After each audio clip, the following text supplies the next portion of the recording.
ஐந்து கரத்தனை ஆணை முகத்தனை எந்தென் இளம்பிறை போலும் எய்ச்சனை நந்தி மகந்தனை ஞான கொழுந்தனை புந்தையில் வைத்தடி போற்றுகின்றேனே நாளின் செய்யும் மனிதானின் செய்யும் என்னை நாடி வந்த கோளின் செய்யும் கொடுங்கோற்று என் செய்யும் குமரேசர் தாளும் சிலம்பும் சதங்கையும் தண்டையும் சண்முகமும் தோலும் கடம்பும் எனக்கு முன்னே வந்து தோன்றினே சர்வமங்கலமங்கல்ய சிவ சர்வர்த்த சாதிகே சரண்யே திரியம்பிகே கௌரி நாராயணி நமஸ்துதே ஞானம் நந்தவனம் தேவம் நிர்மலம் ஸ்படிகாக்கிருதிம் ஆதாரம் சர்வ வித்யாநாமய கிரீவம் உபாஸ்மகே. வணக்கம். ஒருவருடைய ஜாதகத்திலே சூரிய பகவான் எந்த நிலைமையில் இருந்தால், சூரியன் எந்த நிலைமையில் இருந்தால் சுபபலன் கொடுப்பார் அல்லது எதிர்மறையான விளைவுகளை சூரிய பகவான் கொடுப்பார், இதை நாம் எப்படி அறிவது?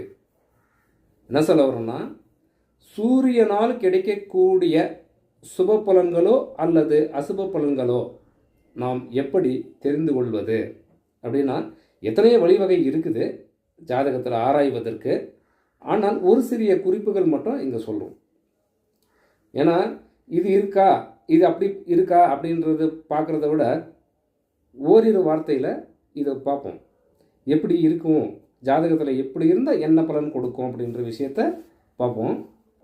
சூரியன் நின்ற நட்சத்திரத்தின் எதிரிடை நட்சத்திரத்தில் 1-10க்குரியவர் அல்லது சந்திரன் நின்றால் அல்லது லக்கினம் அமைந்தாலும், அதாவது சூரியன் நின்ற நட்சத்திரம் எதிரிடை நட்சத்திரத்தில் இருந்து சந்திரன் நின்றாலும்,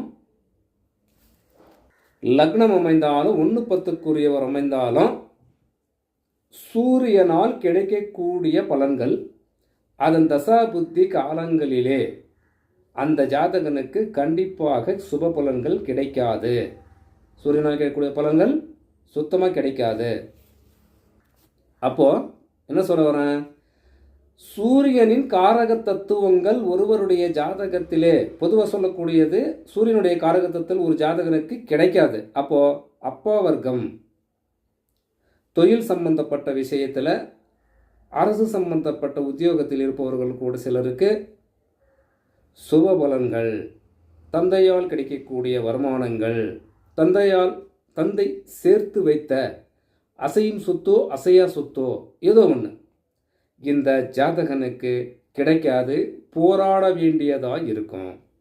அப்போ சம்பாரிச்ச சொத்தில் போராடி தான் ஜெயிக்க முடியுமா முடியாதா அப்படின்ற விஷயத்தை ஜாதகத்தை பார்க்கணும். இப்போ இந்த மேற்கூறிய விஷயங்களிலே சூரிய பகவான் இருந்தால் அந்த காரக தத்துவங்கள் அந்த ஜாதகனுக்கு கிடைக்காமலே போய்விடும் அப்படின்னு சொல்லுது.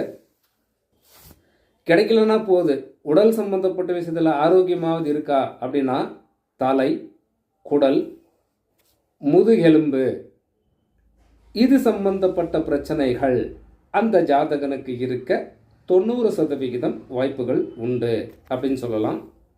இது எப்போ செயல்படும் அப்படின்னா, சூரியன் தசாபுத்தி, சூரியன் நின்ற நட்சத்திரநாதனின் தசாபுத்தி அல்லது சந்திரன் தசாபுத்திகள், தசாபுத்தி அந்தரநாதர்களின் காலங்களில் இந்த ஒரு பாதிப்பு அந்த ஜாதகனுக்கு தெரிய வரும் அல்லது ஏற்படுத்தும் அப்படின்னு சொல்லலாம். வணக்கம்.